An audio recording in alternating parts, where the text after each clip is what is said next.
여러분, 오늘 찬양을 통해서 또 기도를 통해서 많은 은혜 받으신 줄로 믿습니다. 날씨가 많이 더운 중에도 이렇게 주에 나오신 여러분 위에 하나님의 정말 크신 은혜가 임하시기를 주의 이름으로 다시 한번 축원합니다.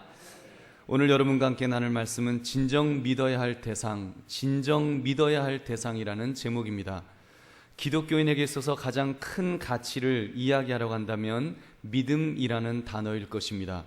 우리는 하나님을 믿는 사람이며 믿음으로 구원받아 믿음으로 사는 사람입니다. 그러다 보니까 우리 다른 세상 사람들보다 우리는 좀 잘 믿는 편입니다. 사기를 당해도 믿는 사람들이 더 많이 당하는 것 같습니다. 왜 그럴까요? 사람과 사람 사이에서도 그 믿음을 강조하기 때문이 아닐런지요. 우리 이렇게 말합니다. 내가 하나님을 믿는 사람이요, 그러니 날 믿어주시오. 여러분, 심지어 그 어떤 사업하는 분은 자기 명함에 어느 교회 장로 이렇게 해갖고 장로님이라는 직함을 넣고 다닌다는 그런 이야기도 들어봤습니다. 사랑하는 성도들이요, 여러분은 어떠하십니까? 여러분들은 과연 이렇게 그 하나님이 아닌 다른 사람에 대하여 또는 어떠한 그 믿음을 가지고 살고 계신지 한번 질문해 봅니다. 여러분, 하나님 말고 여러분 다른 사람들, 다른 것들 많이 믿으면서 살아가시는지요? 사람 잘 믿으십니까? 여러분, 사람 잘 믿으세요? 오늘 성경을 보면 우리 예수님께서 제자들을 부르시면서 스승과 제자의 관계로 공생의 사역을 시작하시는 모습을 보여주고 있습니다. 예수님께서 물로 포도주를 만드시고 많은 이적과 기사를 행하셨을 때 제자들은 그 예수님을 보고 아주 환호했을 것입니다. 저런 분 처음 봤다. 우리 정말 저분을 믿어야 되겠다. 저분은 메시아다. 저분은 우리의 구원자다. 저런 분을 안 믿으면 우리가 누구를 믿겠느냐. 그래서 제자들은 예수님을 믿었다라고 성경은 기록합니다. 이렇게 예수님이 자기들의 구원자심을 믿고 그분을 따르는데 심지어 왕으로까지, 임금으로까지 세우려고 할 정도로 그렇게 믿었던 것을 우리는 성경을 통하여 볼 수 있습니다. 굉장한 믿음이지요.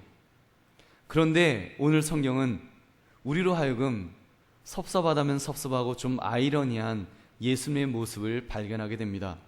그것은 바로 예수님은 그들을 믿지 않으셨다는 것입니다. 예수님은 그들을 믿지 않으셨습니다. 24절에 보니까 예수는 그의 몸을 그들에게 의탁하지 아니하셨으니 이는 친히 모든 사람을 아심이요. 예수님이 그 몸을 의탁하셨다면 그들은 예수님을 왕으로까지 삼으려 했을 것입니다. 여느 정치인들처럼 이렇게 민중의 힘을 등에 업고 정권을 잡기 위해서 이렇게 애를 쓰는 것처럼 막 그런 으쌰으쌰하는 그런 것들이 있었을 것입니다. 예수님이 그들을 믿고 그들은 예수님을 믿고 그러면서 으쌰으쌰하면 정말 이스라엘을 로마의 압제로부터 구원하는 그런 역사도 일어날 수 있었을 것입니다. 그런데 우리 예수님은 그들에게 몸을 의탁하지 않으셨다 그랬습니다. 다시 말하면 안 믿으셨다는 것입니다.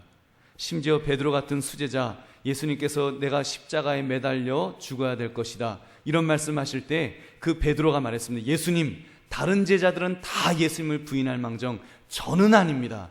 저는 믿어주세요.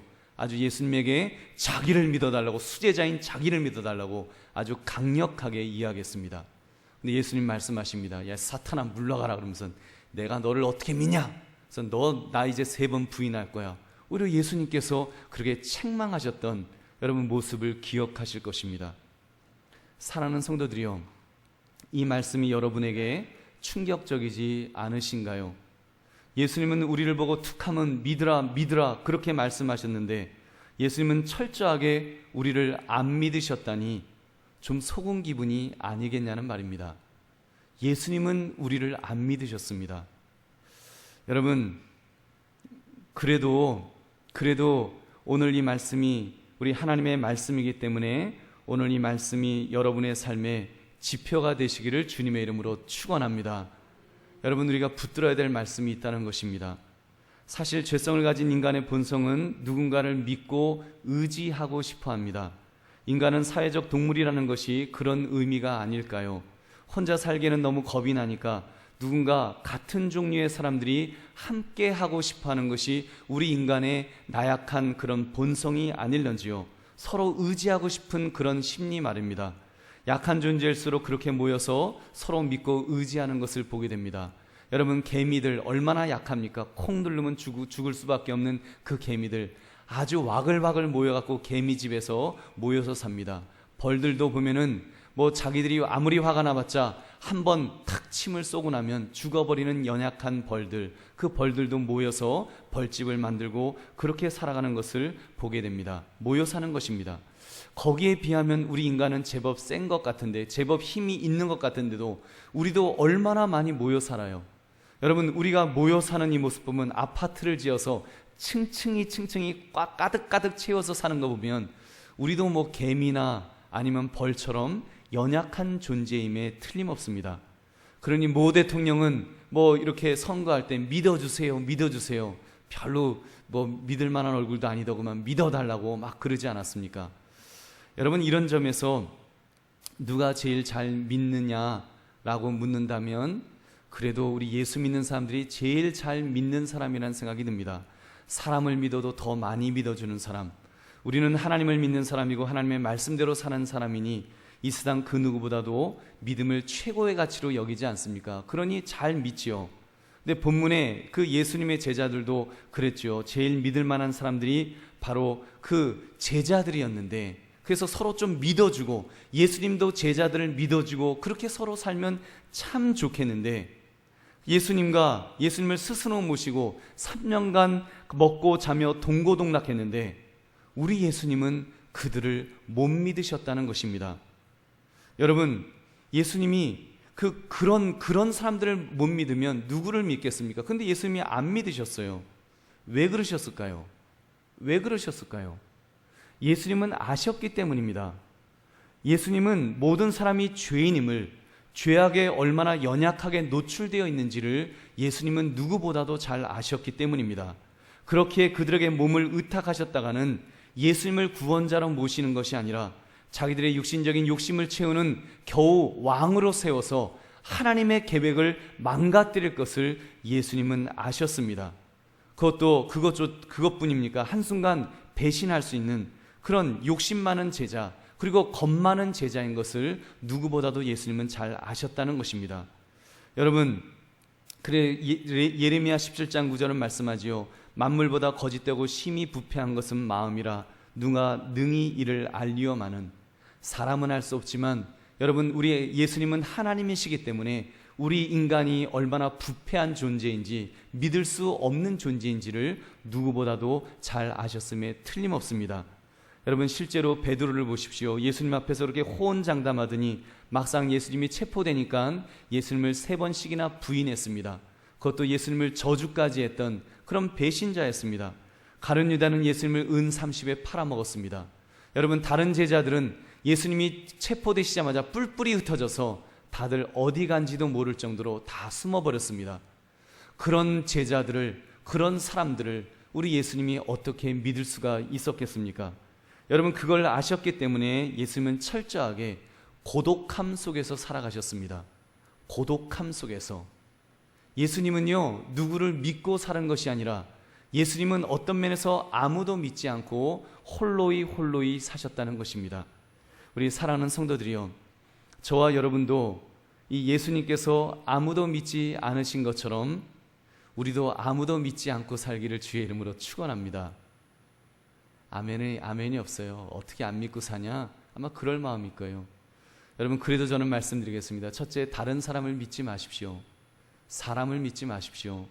사람들은 강요합니다. 자기를 믿어달라고, 자기만은 절대로 배신하지 않을 거라고 그렇게 말을 합니다. 그러나 여러분이 진정 믿음의 사람이라면 그 말을 믿지 마십시오. 세상에 가장 어리석은 사람은 다른 사람을 믿는 것이고, 더 어리석은 사람은 사람의 말을 믿는 것입니다. 여러분, 이 말을 오해하지 마시기 바랍니다. 믿지 말란다고 의심의 눈으로 보라는 말은 아닙니다.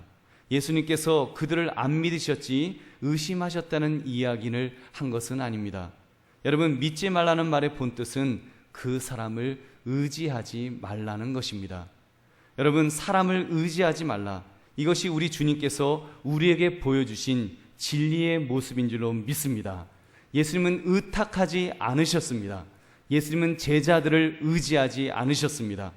예수님께서 실질적으로는 여러분 제자들을 믿기는 믿어주었어요. 믿는 것과 믿어주는 것은 다릅니다. 믿는 것은 자기를 의탁하기까지 완전히 그 사람에게 의지하는 것이 믿는 것이라면, 믿어주는 것은 뻔히 속을 줄 알면서도 그렇게 믿어주는 것입니다. 예수님은 베드로가 3번씩이나 부인할 줄 아시면서도 베드로를 내치지 않으셨습니다. 심지어 3번씩 부인한 후에도 예수님은 베드로에게 찾아오셔서 요한 아들 시몬아, 내가 나를 사랑하느냐 물으시면서, 예수님, 내가 주님을 사랑하는 줄 주님이 아시나이다.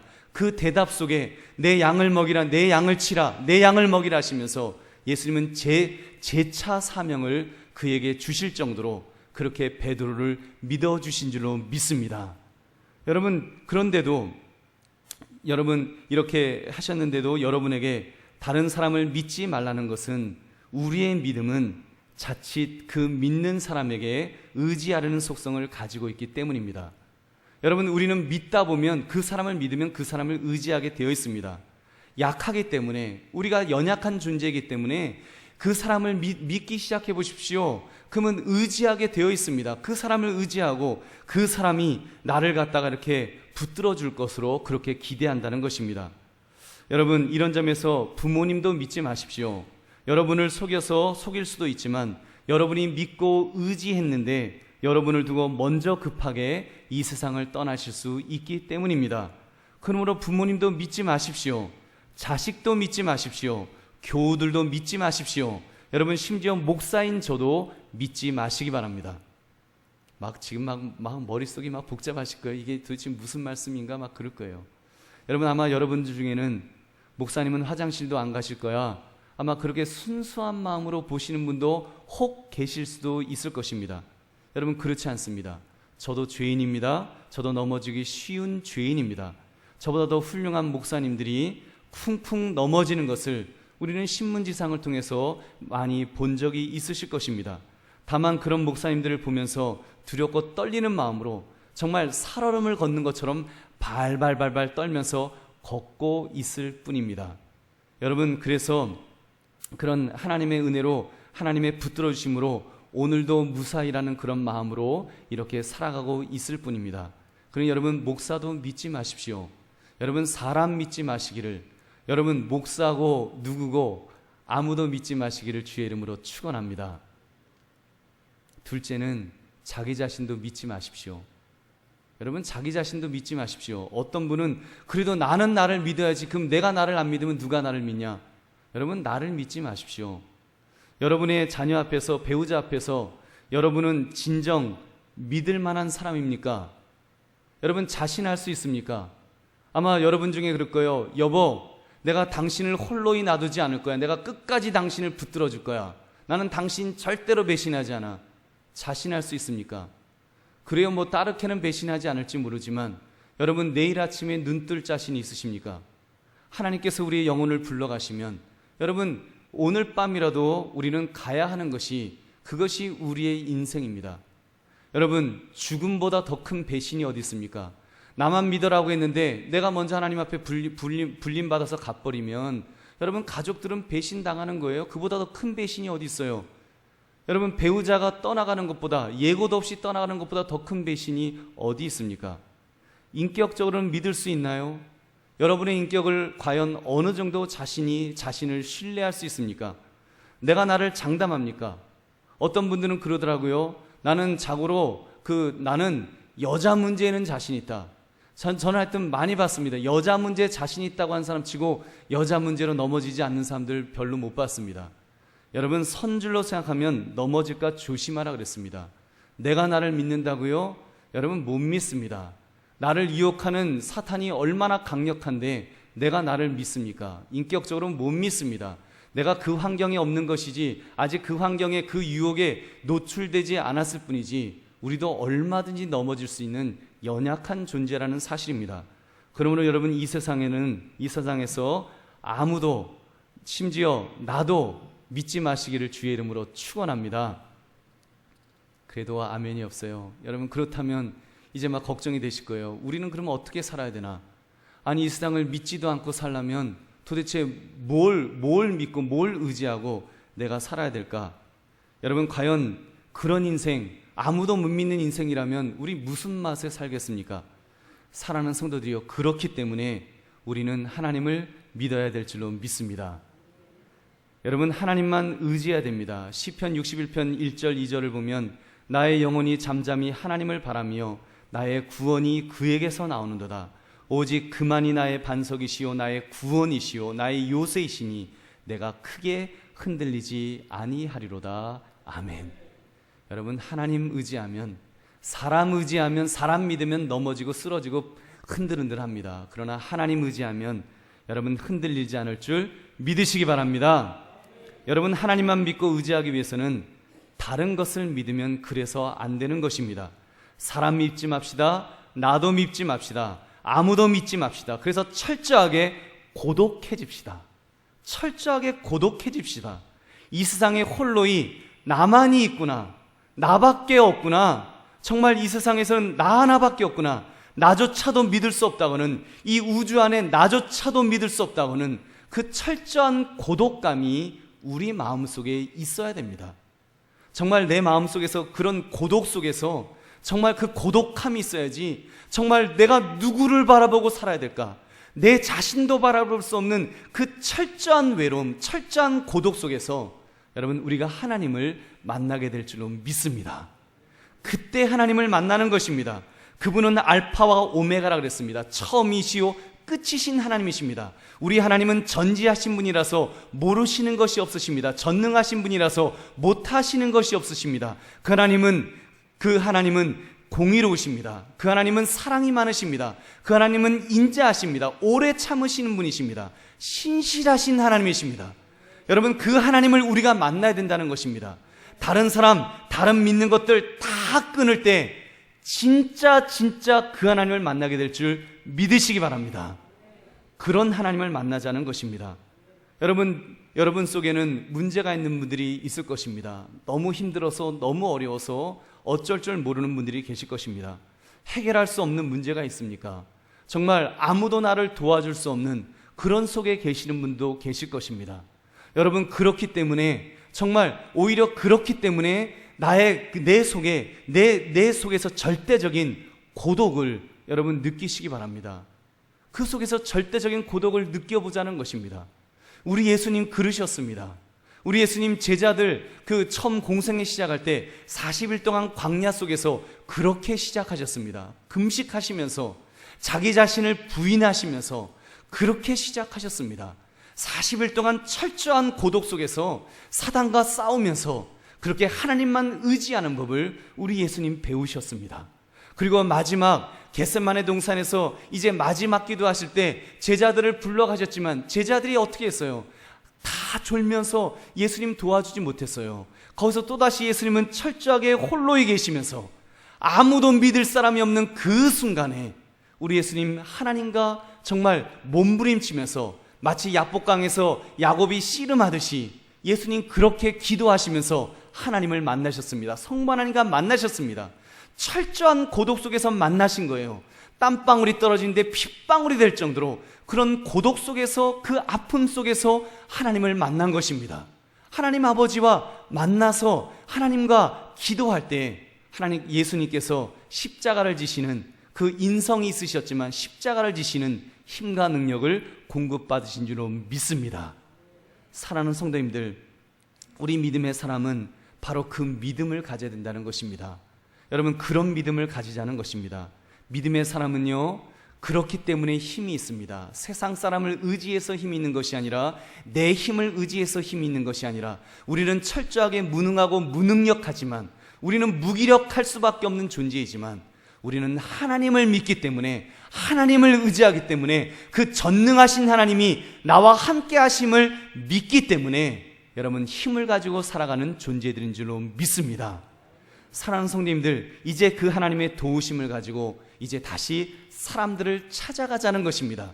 여러분 그들을 안아주십시오. 하나님이 내게 공급해 주시는 힘을 가지고 우리는 다른 사람들을 안아주는 것입니다. 사람들은 말합니다. 사람을 믿을 수 없다고, 자기 자신도 믿을 수 없다고 말합니다. 철저하게 혼자밖에 없다고, 누가 나를 도와줄까? 외로움 속에서 벌벌 떨고 있는 사람들을 우리는 찾아갈 수 있습니다. 우리는 그 외로움을 통과했기 때문에, 우리는 그 고독함을 통과했기 때문에, 그 속에서 하나님을 만났기 때문에, 전능하신 하나님을 만난 사람들이기 때문에, 그 하나님을 덧입음 받은 사람들이기 때문에 그 사람들을 꽉 껴안아 주는 것입니다. 그렇게 가족들을 껴안아 주십시오. 그렇게 믿음이 어린 사람들을 껴안아 주십시오. 그렇게 믿음이 어린 성도들을 껴안아 주시는 것입니다. 그리고 믿어주는 것입니다. 믿을만 하기 때문에 믿는 것이 아니라 여러분, 하나님의 능력을 가지고 믿어주는 것입니다. 예수님께서 제자들을 믿어주셨던 것처럼 그렇게 믿어주는 것입니다. 그렇게 함께하는 것입니다. 그러면서 하나님 바라보자고 이야기하는 것입니다. 내가 연약했도, 내가 아무것도 아니었지만 하나님께서 나를 만나주셔서 내가 당신을 껴안을 수 있는 힘이 생겼노라고, 그 하나님 만나자고, 그 하나님 붙들자고, 그 하나님 의지해서 우리 함께 나아가자고 그렇게 말하는 것입니다. 여러분, 그것이 믿음의 사람들의 모습인 줄로 믿습니다. 사랑하는 성도님들, 오늘 이 말씀을 통해서 우리 진정 믿어야 될 대상이 누구인지를 다시 한번 깨닫기를 원합니다. 내가 의지했던 어떤 사람이 아니라, 어떤 부모님이나 어떤 무엇이 아니라, 심지어 내 자신이 아니라 내가 의지하고 내가 믿고 나아갈 대상은 오로지 여호와 하나님 한 분밖에 안 계시다는 것을 우리가 고백하며 결단하며 이 밤에 참으로 기도하시는 저와 여러분 되시기를 주님의 이름으로 축원합니다. 우리 함께 기도하겠습니다.